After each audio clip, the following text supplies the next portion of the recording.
ரோகிணிக்கு night தூங்குறப்ப ஒரு கனவு வருது. விஜயா கேக்குறாங்க, கிறிஷு தான் உன்னோட பையனாடி, வீட்டை விட்டு வெளியே போடி ரோகிணின்னு சொல்றாங்க. அந்த கனவுல ரோகிணியால நைட்டு முழுக்க தூங்கவே முடியல. ஒரே யோசனையிலே இருக்காங்க. காலையில எந்திரிச்ச உடனே வித்யா வீட்டுக்கு போயிடுறாங்க ரோகிணி. மீனா பூ கொடுக்கறப்ப ஒருத்தர் முறைச்சு முறைச்சு பார்த்துக்கிட்டு இருக்காரு. மீனா பயந்து போய் வேகமா வண்டியை ஓட்டிட்டு வர்றாங்க. பின்னாடியே ஃபாலோ பண்ணிட்டு வர்றாரு. என்ன பண்றதுன்னு மீனாவுக்கு ஒன்னும் புரியல. வித்யா வீட்டுக்கு மீனா போயிடுறாங்க. அப்ப ரோகிணி உட்கார்ந்துகிட்டு இருக்காங்க வித்யா வீட்டுல. என்னாச்சு மீனா, ரொம்ப டென்ஷனா இருக்கீங்க?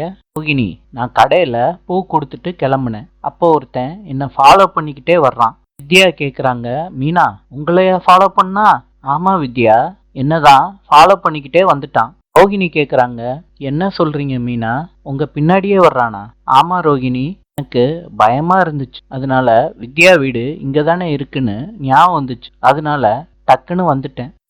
இப்ப எங்க அவன்? ரோகிணி, நான் உள்ள வரும்போது அவன் வெளியே தான் நின்னுகிட்டு இருந்தான். வித்யா சொல்றாங்க, மீனா எங்க ஏரியாக்குள்ளேயே வந்துட்டானா?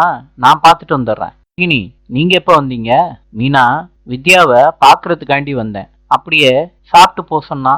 மீனா, நீங்க சாப்பிட்டீங்களா? இல்ல ரோகிணி. வித்யா, அவன் இருக்கானா? இல்ல ரோகிணி, யாருமே அங்க இல்ல, ஓடிட்டான்னு நினைக்கிறேன். இந்த ஸ்ட்ரீட்டுக்குள்ள நீங்க வரும்போதே போன் பண்ணிருக்கலாம்ல, நாங்க அவனை புடிச்சிருப்போம்ல. வித்யா பதட்டத்துல எதுவும் தோணல. என்ன போயிட்டானு, நீங்க பயப்படாம போங்க. வித்யா, நான் போயிட்டு வரேன். மீனா நில்லுங்க.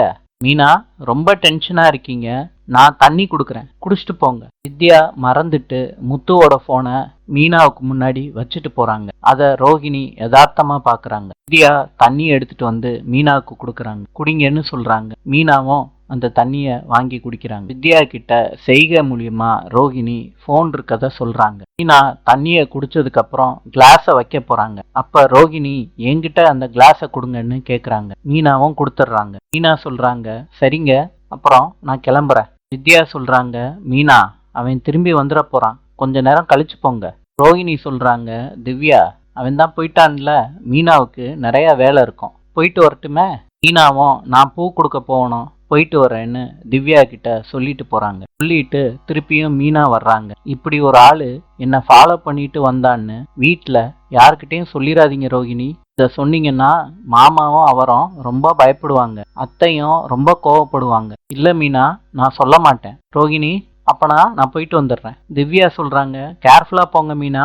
மீனாவும் சொல்லிட்டு கிளம்புறாங்க. திவ்யா கதவை சாத்துறாங்க. மீனாவை ஃபாலோ பண்ணிட்டு வந்தவரு முத்து கிட்ட ஐடியா கேக்குறாரு. முத்துவும் நல்ல ஐடியா அவருக்கு கொடுக்குறாங்க.